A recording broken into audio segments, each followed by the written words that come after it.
Bismillahirrahmanirrahim. Assalamu alaikum. Dear students, we are going to start the next topic of Unit 19, which is Bohr atomic model or Bohr atomic theory. Bohr atomic theory. Yeah, we can say Bohr atomic model. Bohr proposed model of atom in 1913. बच्चों हम bore का model पढ़ने से पहले थोड़ा सा historical background देखते हैं कि मॉडल ऑफ एटम के बारे में डिफरेंट साइंटिस्ट डिफरेंट फिलासफर्स किस तरह से सोचते थे। Mean a historical review of Bohr atomic model, historical review. मैं बच्चों फ्यू फिलासफर्स और साइंटिस्ट के नेम लिखता हूँ, फिर हिस्टोरिकली देखते हैं कि मॉडल ऑफ एटम किस तरह से वक्त के साथ साइंटिस्ट ने अंडरस्टैंड किया और अपने अपने अंदाज में उसको बयान किया। With reference to our model which was propose by Bohr, a few historical background about the atom और about the model of atom. Democritus, before Christianity a philosopher, Aristotle, before Christianity, Aristotle. Democritus, its period is about 400 year BC, and Aristotle about more than 300 year before Christianity. Democritus ने क्या कहा बच्चों? Proposed first atomic theory by Democritus. A philosopher, atomos का concept दिया। Atomos mean tiny indivisible particles. Atomos, atomos कहता है matter is composed of atomos.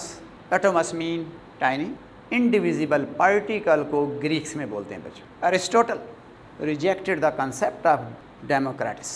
Aristotle कहता है हमारी दुनिया 5 चीज़ों से मिलकर बनी।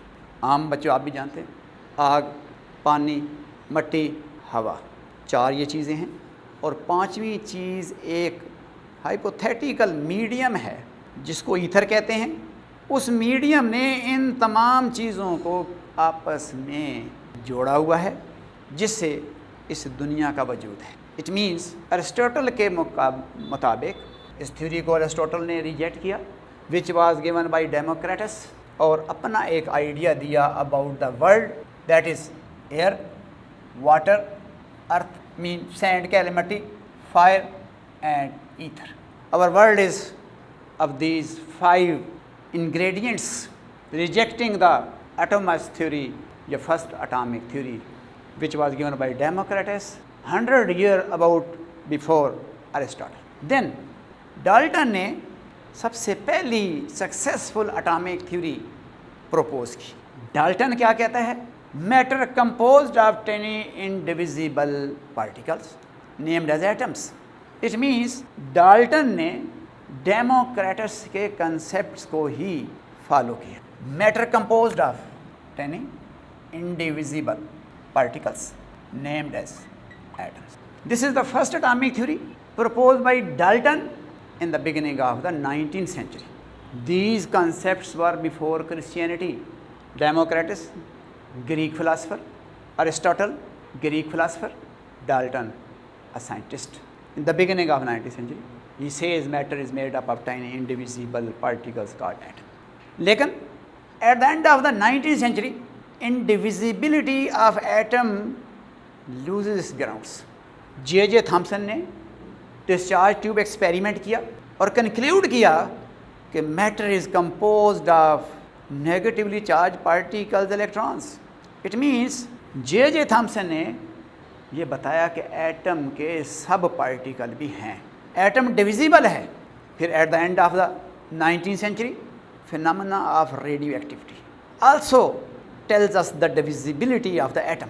तो जब एटम की डिविजिबिलिटी का पता चला, इलेक्ट्रोलाइट में से करंट का गुजरना, discharge tube experiment, radio activity का फिनोमेना, ये इस चीज़ को प्रूव करते हैं कि atom is divisible. So this theory was rejected and J.J. Thomson proposed a model of atom which is plum pudding model. Plum pudding model क्या है कि कोई भी एटम है उसको आप ऐसे इमेजिन करें कि एक स्वीट डिश है, एक खीर है, उसका बाउल है, और उसके अंदर जिस तरह से हम अपने मेहमानों को अट्रैक्ट करने के लिए बादाम अरेंजमेंट में लगाते हैं या उसके अंदर मिक्स कर देते हैं, वो बादाम मुख्तलिफ पोजीशन पे सेटल्ड हो जाते हैं, एक यूनिफॉर्म स्वीट डिश बन जाती है, and that is named as plum pudding. J Thomson को जब ये पता चला कि एटम इज़ डिविजिबल, तो इसने कंसेप्ट दिया कि matter is composed of tiny divisible particles which are named as atom. In atoms there is an equal number of amount of positive and negative charges. Atom has uniform density. ये वो concepts हैं जो J Thomson ने अपने model में दिए। Atom में electron static equilibrium में हैं, मीन एक स्वीट डिश में जहाँ पे आप प्लम रख देते हैं वो वहीं पे ही रहता है। तो जे थॉमसन कहता है कि अगर ये हमारे पास एक एटम है, पहली बात वो कह रहा है कि ये एटम डिविजिबल है। अब इसके अंदर इलेक्ट्रॉन्स ये मौजूद हैं, ये इसके अंदर इलेक्ट्रॉन्स स्टैटिक इक्विलिब्रियम में हैं और इस पूरे एटम की डेंसिटी यूनिफॉर्म है। This model given by J Thomson is plum pudding model. Rutherford perform an experiment which is alpha scattering experiment। बच्चों रदरफोर्ड ने thin gold sheet ली, this is a thin gold sheet, and bombarded the alpha particles coming from the radioactive source and observe the results with the help of detector। What was the experimental results of Rutherford? पहली बात J Thomson क्या कह रहा है कि atom is composed of negatively charge particles which are electrons are spreaded in the atom has uniform density, electrons are in static equilibrium, but atom is divisible, discarded the Dalton view about the model of atom। But when Rutherford performed alpha scattering experiment on thin gold sheet, he observed that most of the alpha particles passed through the gold sheet, few particles deflected at larger angle, and one or two or very few particles bounce back from the gold sheet। He concluded from this experiment, suppose बच्चों हम कह रहे हैं this is thin gold sheet, इसके ऊपर जब alpha particle bombard किया, detector लगाया, देखा ज़्यादा पार्टिकल तो पास कर गए, फ्यू पार्टिकल डिफ्लेक्ट हो गए, very few particle bounce back कर गए। अब कंक्लूड क्या हुआ यहाँ से, let us watch the Rutherford experiment here on the board। These are the alpha particles coming from radioactive source, and this is thin gold sheet। Most of the alpha particle pass straight, very few particle deflected at larger angle, and one or two particles bounce back। Now from this experiment Rutherford concluded that ज़्यादा particle सीधे गुजरने का मतलब क्या है कि most of the volume of atom is empty, कि atom का ज़्यादातर वॉल्यूम तो एम्प्टी है, यानी इन अल्फ़ा पार्टिकल को कोई रास्ते में रोकने वाली चीज़ नहीं थी, अल्फ़ा पार्टिकल शीट में से सीधे ही गुजर गए हैं।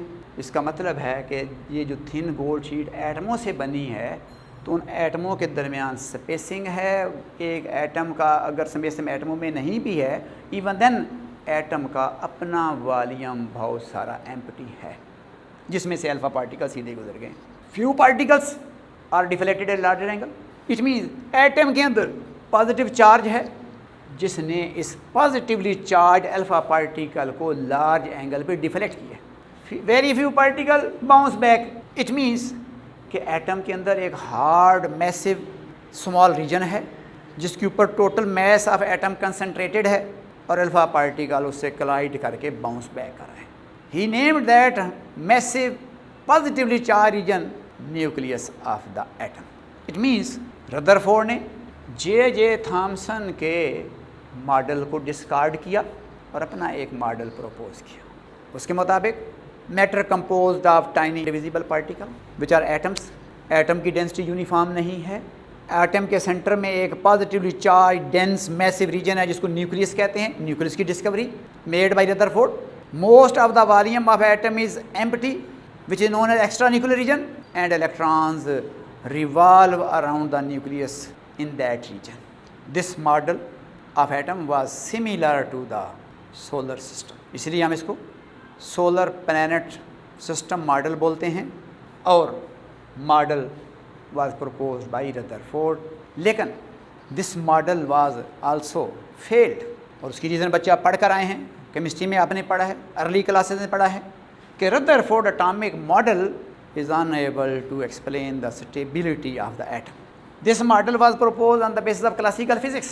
Classical physics में हम इलेक्ट्रॉन को पार्टिकल ट्रीट करते हैं. रदरफोर्ड कह रहा है कि इलेक्ट्रॉन डायनामिक इक्विलिब्रियम में हैं, अराउंड द न्यूक्लियस रिवॉल्व कर रहे हैं और पार्टिकल हैं. तो आपको बच्चों पता होना चाहिए क्लासिकल फिजिक्स कहती है कि जब कोई पार्टिकल एक्सेलरेट करता है तो रेडिएट करता है. तो चूँकि इलेक्ट्रॉन नेगेटिवली चार्ज पार्टिकल्स हैं, रिवॉल्व कर रहे हैं, इट मीन उन्हें तो फिर एनर्जी कॉन्टीन्यूसली रेडिएट करनी चाहिए according to the classical electromagnetic wave theory. उनका आर्बिट तो फिर शार्टर से शार्टर होना चाहिए. इसका मतलब है कि इलेक्ट्रॉन को तो वेरी सून न्यूक्लियस के अंदर गिर जाना चाहिए. इट मीन्स इस मॉडल के मुताबिक एटम को तो अनस्टेबल होना चाहिए. लेकिन हम देखते हैं बच्चों हमारे सराउंडिंग में most of the items are stable. It means हमारे सराउंडिंग में मोस्टली एटम स्टेबल्स हैं और ये वाला मॉडल एटम की स्टेबिलिटी को एक्सप्लेन नहीं करता. Discarded. Niels Bohr proposed model of atom in 1913 on the basis of classical physics and quantum physics. यानी जो मॉडल बोहर ने दिया that was on the basis of semi classical physics. बच्चों semi का मतलब क्या है कि on the basis of classical and quantum physics. Bohr के बच्चों पोस्टुलेट पढ़ेंगे. बोहर ने जो मॉडल प्रपोज किया that was not only on the basis of particle nature of electron, that was on the basis of wave nature of electron. After the failure of Rutherford atomic model, Neil Bohr proposed the model of atom या theory of atom. So, dear students, let us come to the topic Bohr atomic theory या Bohr atomic model. In 1913, Neil Bohr proposed a model of atom by utilizing classical physics and Planck's quantum theory on the basis of three postulates. अब बच्चों classical physics and Planck's quantum theory collectively we may name as semi-classical physics. So model proposed by Neil Bohr is based on these two branches of physics on the basis of three postulates. बच्चों हम देखते हैं one by one कि Bohr model के तीन postulates क्या हैं. So first postulate, number one, an electron bound to the nucleus of an atom. An electron bound to the nucleus of an atom revolves around the nucleus in definite circular orbits without radiating. Under the influence of Coulomb force of attraction between the electron and the nucleus, these orbits are called discrete stationary states of atom. So, first postulate of Bohr atomic model is that an electron bound to the nucleus of an atom. बच्चों हम उस electron की बात कर रहे हैं जो atom में है, जो न्यूक्लियस के साथ अटैच है. इलेक्ट्रॉन तो फ्री भी हो सकता है. ये बोर मॉडल फ्री इलेक्ट्रॉन के लिए नहीं है, ये उस इलेक्ट्रॉन के लिए है which is bound to the nucleus of an atom. क्या करता है इलेक्ट्रॉन? रिवॉल्व करता है न्यूक्लियस के around indefinite circular orbits without radiating. कि ऑर्बिट में इलेक्ट्रॉन रिवॉल्व करता है और एनर्जी रेडिएट नहीं करता. Without radiating mean radiation emit नहीं करता. अंडर द इन्फ्लुएंस ऑफ, यानी कौन सी फोर्स उसको रिवॉल्व कराती है? जो कूलम फोर्स ऑफ अट्रैक्शन है नेगेटिवली चार्ज इलेक्ट्रॉन और पॉजिटिवली चार्ज न्यूक्लियस के दरमियान, वो फोर्स इलेक्ट्रॉन को न्यूक्लियस के अराउंड रिवॉल्व करा रही है डेफिनेट सर्कुलर ऑर्बिट में विदाउट रेडिएटिंग. उन ऑर्बिट्स को जो कि न्यूक्लियस के अराउंड हैं, जिनमें इलेक्ट्रॉन रिवॉल्व करता है, discrete stationary states of atom बोलते हैं, यानी ऑर्बिट के नाम डिस्क्रीट स्टेशनरी स्टेट्स हैं। अब सेकंड पोस्टुलेट क्या है? Understand the second postulate. At the end of the three postulate we will discuss this postulate, और हम इन पोस्टुलेट को क्रिटिकल अंदाज में ज़रा देखेंगे बच्चों। Postulate number 2, I am writing here postulate number 2। दूसरा पोस्टुलेट बोहर एटॉमिक मॉडल का बच्चों, that is only those discrete stationary states are allowed in which the angular momentum of electron is the integral multiple of h divided by 2 pi। दूसरा postulate ये बता रहा है कि बच्चों एक न्यूक्लियस के अराउंड तो बहुत सारे ऑर्बिट्स हो सकते हैं, बहुत सारी स्टेट्स हो सकती हैं, लेकिन दूसरा पोस्टुलेट बताता है कि कौन सी स्टेट्स अलाउड हैं, और वो पोस्टुलेट कह रहा है कि only those discrete stationary states are allowed in which the angular momentum of electron is the integral multiple of h/2 pi. बच्चों इंटीग्रल का मतलब क्या है? पॉजिटिव होल नंबर, और positive whole number mean 1 2 3 so on. It means कौन सी states allowed हैं जिनमें इलेक्ट्रॉन का एंगुलर मोमेंटम या तो मिनिमम h/2 पाई है, या इसका 2 टाइम है, 3 टाइम है, 4 टाइम है, सो ऑन इसका n टाइम है। n mean positive integers which are from 1 2 3 up to so on. Mathematically angular momentum of electron which may be expressed by capital N, and we are going to express the angular momentum of electron in nth state, in nth allowed state. Here is the nucleus and here is the electron which is revolving in definite circular orbit, and this orbit is, let us suppose, allowed orbit. If this is nth orbit, then angular momentum of electron in this orbit, अब बच्चों आप पढ़ कर रहे हैं कि जो angular momentum है सर्कुलर पाथ में, अगर आपने एंगुलर मोमेंटम की मैग्नीट्यूड निकालनी है तो पार्टिकल की मैस, उसकी ऑर्बिटल वेलोसिटी और उस ऑर्बिट का साइज़ यानी उसके रेडियस से मल्टीप्लाई करें to get the magnitude of angular momentum of particle in circular path. So if m is the mass of electron, v is the orbital velocity of electron, r is the orbital radius in which the electron is revolving. If we write the angular momentum of electron in n state, we may write m, vn, rn, that is nh divided by 2 pi. This is the orbital velocity of electron in nth state. This is the radius of nth allowed discrete stationary state. m is the mass of the electron, जिसकी value बच्चों आप जानते हैं 9.1 10 raised to power minus 31 kg। अब इसके साथ हमने m बच्चों क्यों नहीं लिखा? क्योंकि मास ऑफ इलेक्ट्रॉन तो हर अलाउड डिस्क्रीट स्टेशनरी स्टेट में सेम होगी, लेकिन इलेक्ट्रॉनों की वेलोसिटी, इलेक्ट्रॉनों की स्टेट्स के जो रेडियाई हैं वो तो डिफरेंट स्टेट के डिफरेंट होंगे, इसलिए हमने nth स्टेट के लिए कंडीशन लिखी है। Suppose if we want to express the, if you want to find the condition for the first allowed state, you put n equal to 1, you get the result mv1r1 equal to h/2. For second allowed state, you can write mv2r2 equal to 2h/2 pi. For nth state, you can write mvnrn equal to nh/2 pi. So this is the angular momentum of electron in the nth allowed state, and it is the integral multiple of h/2 pi. अब बच्चों ये जो postulate है actually तौर पर हमें ये बता रहा है कि इलेक्ट्रॉन का एंगुलर मोमेंटम मैग्नीट्यूड में क्वांटाइज है, यानी इसका मतलब क्या है? It means the angular momentum of electron in an atom is, it means angular momentum of electron in atom has discrete values, और वो discrete values are determined by the condition which is mvnrn equal to nh/2 pi.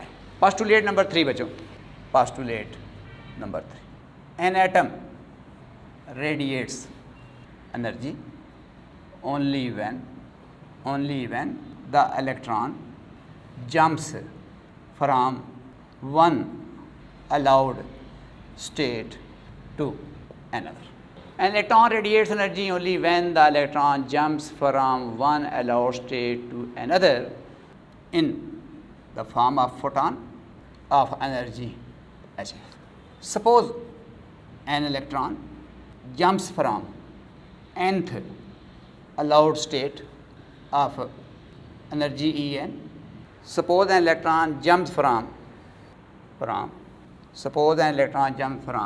higher energy state En to a lower energy state Ep, then the emitted energy is Hf equal to En minus E.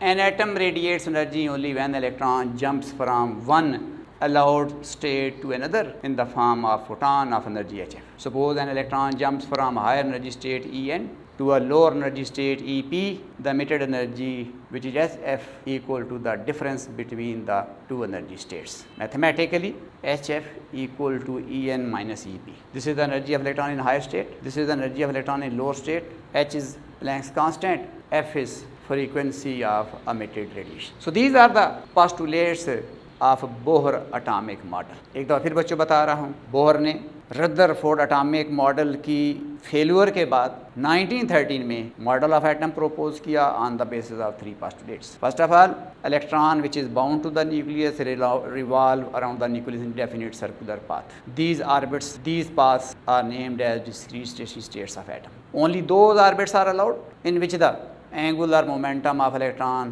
must obey the condition, that is the integral multiple of h divided by 2 pi. It means angular momentum of electron in atom is quantized in magnitude.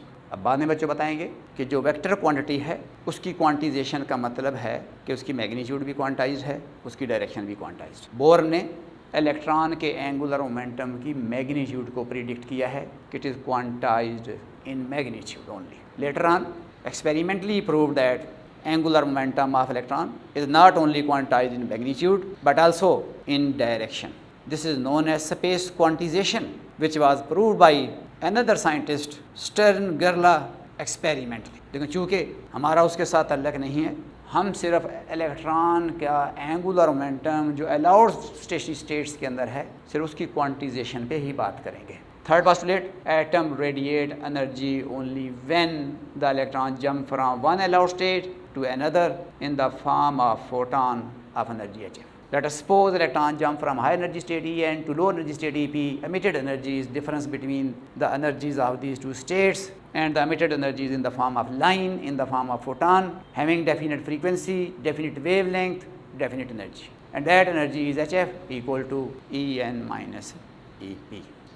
बच्चों ये Bohr ने जो model propose किया ये atom का model है, और फिर बोहर ने ही अपने मॉडल को अप्लाई किया हाइड्रोजन एटम पे, और हाइड्रोजन एटम के मॉडल को मैथमेटिकली फार्मूलेट करने के बाद, थ्योरेटिकल रिजल्ट ऑब्टेन करने के बाद, एक्सपेरिमेंटल रिजल्ट्स जो कि बाल्मर ने और रेडबर्ग ने हाइड्रोजन एमिशन स्पेक्ट्रा को स्टडी करके दिए थे, उनके साथ कंपेयर करके अपने मॉडल को टेस्ट किया. और फिर अपने मॉडल की कुछ लिमिटेशंस भी हम पढ़ेंगे कि बोहर मॉडल की क्या लिमिटेशंस हैं, किस हद तक ये मॉडल सक्सेसफुली एक्सप्लेन करते हैं.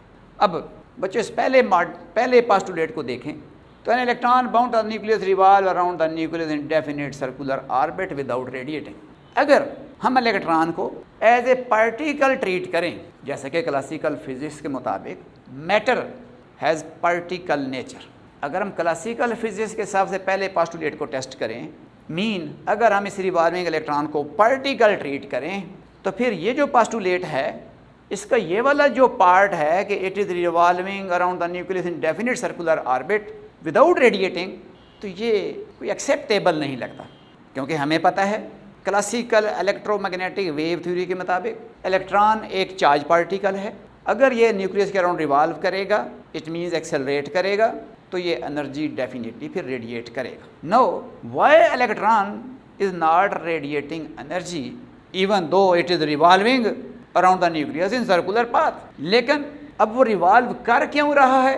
That is under the action of coulomb force of attraction between electron and the nucleus. Circle में रिवॉल्व पार्टिकल का होना किसी फोर्स की वजह से, तो क्लासिकल फिजिक्स एक्सेप्ट करती है कि अगर उस पार्टिकल पे लगने वाली force required value of centripetal force पूरा कर देती है तो पार्टिकल सर्कुलर पाथ पे तो रिवॉल्व कर सकता है। इस हद तक तो पोस्टुलेट क्लासिकल फिजिक्स के मुताबिक ठीक है कि इलेक्ट्रॉन पार्टिकल है, कूलम फोर्स उसको सेंट्रीपिटल फोर्स दे देती है और वो न्यूक्लियस के अराउंड रिवॉल्व करता रहता है। लेकिन एक इलेक्ट्रॉन की एक डिस्क्रीट स्टेशनरी स्टेट के अंदर एनर्जी कैसे कांस्टेंट रह सकती है, क्लासिकल फिजिक्स इसको एक्सप्लेन नहीं कर पा रही, जिसको एक्सप्लेन नहीं कर रही। अब एक्चुअली इलेक्ट्रॉन के ऑर्बिट का डेफिनेट होना ही एक सवाल है, जो कि हम नेक्स्ट पोस्टुलेट को जब अंडरस्टैंड करेंगे तो फिर ये वाला पोस्टुलेट ऑटोमेटिकली प्रूव होगा in the field of the physics. Now the second postulate is only those discrete stationary states are allowed in which angular momentum of electron is integral multiple of h over 2 pi। भाई electron का angular momentum quantized है। अब ये कैसे पता चला है कि ये क्वांटाइज्ड है? ये मैथमेटिकल एक्सप्रेशन कहाँ से आ गया है कि इतना ही है? अब बोर ने तो रदरफोर्ड की मॉडल की फेलियर की वजह से इलेक्ट्रॉन के ऑर्बिट को डिस्क्रीट किया, इलेक्ट्रॉन के ऑर्बिट को डेफिनेट किया, और जब तक ऑर्बिट डेफिनेट हो गया इट मीन्स उसको साथ ये कहने में फिर कोई दुश्वारी ना हुई कि it is in definite circular orbit, it means energy is fix, it means it is revolving without radiating. लेकिन वाई, इसका आंसर तो बोर ने नहीं दिया। बाद में दूसरे पोस्टुलेट की बात की, इसको देखें कि इलेक्ट्रॉन का एंगुलर मोमेंटम क्वांटाइज है। चले ऑर्बिट फिक्स हो गया, फिक्स कर तो लिया, अब एंगुलर मोमेंटम इलेक्ट्रॉन का क्वांटाइज हो गया, लेकिन ये फार्मूला कहाँ से आया कि जी इतना है, मिनिमम इतना है, या इंटीग्रल मल्टीपल है तो h over 2 पाई का इंटीग्रल मल्टीपल क्यों है? Classical physics and quantum theory at that time was unable to justified the second postulate of Bohr atomic model also. Third postulate is seeming correct according to the Planck's quantum theory कि whenever a particle move from one energy state to another energy state, it emit energy or it absorb energy. When a particle move from high energy state to low energy state, it will radiate energy. When particle move from low energy state to high energy state, it absorb energy. तो ये postulate तो quantum Planck's quantum theory के मुताबिक है। Cavity radiation में बच्चों इससे पहले चैप्टर में पढ़ा है कि कैविटी एटम्स रेडिएशंस को एमिट और ऑब्जर्व करते हैं, और कब करते हैं? जब अपनी स्टेट को चेंज करते हैं। थर्ड पोस्टुलेट तो प्लैंक्स क्वांटम थ्योरी के मुताबिक ठीक है कि when an atom radiate energy only when electron makes transition, when electron jumps from higher energy state to lower energy state, it radiate energy in the form of line, in the form of packet, which is named as photon, and this energy is equal to difference between the energies of two states. So postulate number 1 and postulate number 2 was no justification at the time when the Niels Bohr formulated his model. ये तो बाद में जब D Broglie ने wave nature of electron का hypothesis दिया तो नील Bohr ने डी ब्रॉगले के इस अजम्पशन को, डी ब्रॉगले के इस हाइपोथेसिस को, जब हमने डी ब्रॉगले के इस हाइपोथेसिस को जब हम अप्लाई करते हैं तो फिर ये दोनों पोस्टुलेट भी जस्टिफाइड हो जाते हैं। अब डिस्क्रीट स्टेशनरी स्टेट्स या अलाउड डिस्क्रीट स्टेशनरी स्टेट्स किस तरह से डी ब्रॉगले हाइपोथेसिस से हम इंटरप्रेट कर सकते हैं, इसको बच्चे ज़रा देखें कि इसका इस पोस्टुलेट की जस्टिफिकेशन को समझने की कोशिश करते हैं। अब according to Bohr electron is revolving in definite circular orbit, और डी ब्रॉगले कहता है कि जब कोई पार्टिकल मूव करता है तो वेव बिहेव करता है। अब चूँकि ये एक क्लोज्ड ऑर्बिट है, एक क्लोज पाथ है, और किसी भी क्लोज सिस्टम के अंदर जो वेव्स होती है that is named as stationary wave, वो प्रोग्रेसिव वेव नहीं होती। जब भी क्लोज सिस्टम के अंदर हम प्रोग्रेसिव वेव एस्टेब्लिश करते भी हैं तो फिर रिजल्टेंट स्टेशनरी वेव प्रोड्यूस होती है। अब according to the by applying the de Broglie hypothesis, बच्चों चूँकि ये एक क्लोज सिस्टम है, इसका मतलब है इलेक्ट्रॉन वेव नेचर शो करता है, और इलेक्ट्रॉन की वेव नेचर की वजह से इट मीन्स ये एक पार्टिकल नहीं है, एक वेव है, क्लोज सिस्टम के अंदर है, और कौन सी वेव है? ये स्टेशनरी वेव। अब एक ऑर्बिट फिक्स तब रह सकता है जब उस पर्टिकुलर ऑर्बिट में वेव के इंटीग्रल्स वेव लेंथ मौजूद हों तो तब। इट मीन्स जो भी ऑर्बिट होगा that must has the length integral multiple of wave length lambda. Look at the बच्चों, हमने एक ऑर्बिट, एक क्लोज्ड ऑर्बिट दिखाया है which contain 3 wave lengths which contain integral values of wave lengths. In orbit में have 2 wavelengths of stationary waves, 3 wavelengths of stationary waves और integral multiple wavelength जो एक ऑर्बिट के अंदर मौजूद हो सके। अब अगर इस इंटरप्रिटेशन को हम यहाँ पर अप्लाई करें कि ऑर्बिट की जो लेंथ है that must be equal to n lambda, और ऑर्बिट का अगर रेडियस हम कंसिडर करते हैं कि this orbit has radius r, then the length of the orbit must be 2 pi r, which is the circumference of the circle, and that is equal to nh over 2 pi. Applying de Broglie hypothesis, which says that a material particle behave as wave in motion, and its wavelength lambda can be written as, पढ़कर आए बच्चों कि जो wave length है de Broglie wave का lambda that is h divided by mv. Putting the value in the above expression in this equation, you get the result 2 pi r equal to nh over m. अब बच्चों M we को इधर ले आएँ, 2 पाई को उस side पे ले जाएं, you get the result m v r equal to n h over. It means angular momentum of electron is the integral multiple of h over 2 pi. अब कोई भी एक ऑर्बिट है, it must contain standing wave of wave length which are integral multiple, so path of the orbit must be equal to n lambda, and if orbit has radius r, the length of the orbit is 2 pi r, which is circumference of circle, and that is n lambda. Putting the value of lambda from the de Broglie hypothesis, this is de Broglie relation, de Broglie relation, we get the quantization of angular momentum of electron in discrete stationary states. इसका मतलब है कि एक electron जब एक definite circular orbit में रहता है तो क्यों रहता है, उसकी रीज़न क्या है कि इलेक्ट्रॉन का एंगुलर मोमेंटम मैग्नीट्यूड में क्वांटाइज। जब तक एक इलेक्ट्रॉन एक ऑर्बिट में रहेगा उसका एंगुलर मोमेंटम क्वांटाइज रहेगा, और जब एक ऑर्बिट में जब तक इलेक्ट्रॉन रहेगा तो डेफिनेटली फिर रेडिएट नहीं करेगा। It means Bohr model of atom which was based on the classical physics and quantum theory of radiation can successfully be explained by wave particle duality. इसी को देख के बोहर ने कंप्लीमेंटरिटी प्रिंसिपल बच्चों प्रोपोज किया था, जो कि हमने इससे पहले चैप्टर में बताया है कि both wave and particle aspects are required to describe the matter and radiation completely. कि वेव और पार्टिकल जो एस्पेक्ट्स हैं ये दोनों ज़रूरी हैं रेडिएशन और मैटर को फुली डिस्क्राइब करने के लिए। इलेक्ट्रॉन न्यूक्लियस में रिवॉल्व कर रहा है, दोनों एस्पेक्ट्स उसके हैं, पार्टिकल भी है, वो वेव भी बिहेव कर रहा है। अगर हम इस मॉडल को इंटरप्रेट करना चाहते हैं, सक्सेसफुली अंडरस्टैंड करना चाहते हैं, then we must understand the complementarity principle which was proposed by the Niels Bohr. Both wave and particle aspects are required for complete description of radiation and matter. अब अगर electron particle है तो जाहिर है classical physics के मुताबिक orbit में revolve कर रहा है under the influence of coulomb force. दो चार्ज पार्टिकल के दरमियान होती है। अब रेडिएट क्यों नहीं कर रहा, क्योंकि जिस ऑर्बिट में रिवॉल्व कर रहा है वो फिक्स है।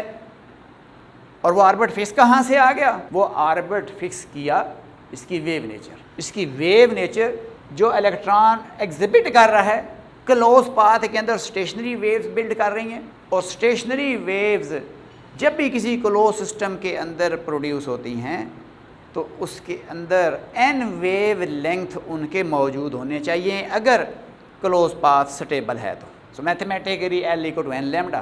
From here you can get the quantization of magnitude of angular momentum of electron. यहाँ से फिर पता चला कि इलेक्ट्रॉन के ऑर्बिट्स फिक्स हैं, डिस्क्रीट हैं, और कौन कौन से हैं जिनमें इलेक्ट्रॉनों का angular momentum is integral multiple of h over 2 pi. अब बोहर ने अपने मॉडल को टेस्ट किया हाइड्रोजन एटम में। हाइड्रोजन एटम के क्वांटाइज रेडियाई निकाले, हाइड्रोजन एटम की क्वांटाइज एनर्जीज निकाली, हाइड्रोजन एटम के स्पेक्ट्रम को थ्योरेटिकली ड्राइव किया, एक्सप्लेन किया, और फिर जो एक्सपेरिमेंटल स्पेक्ट्रम था ऑब्टेन्ड बाय बाल्मर, रेडबर्ग, उसके साथ कंपेयर किया।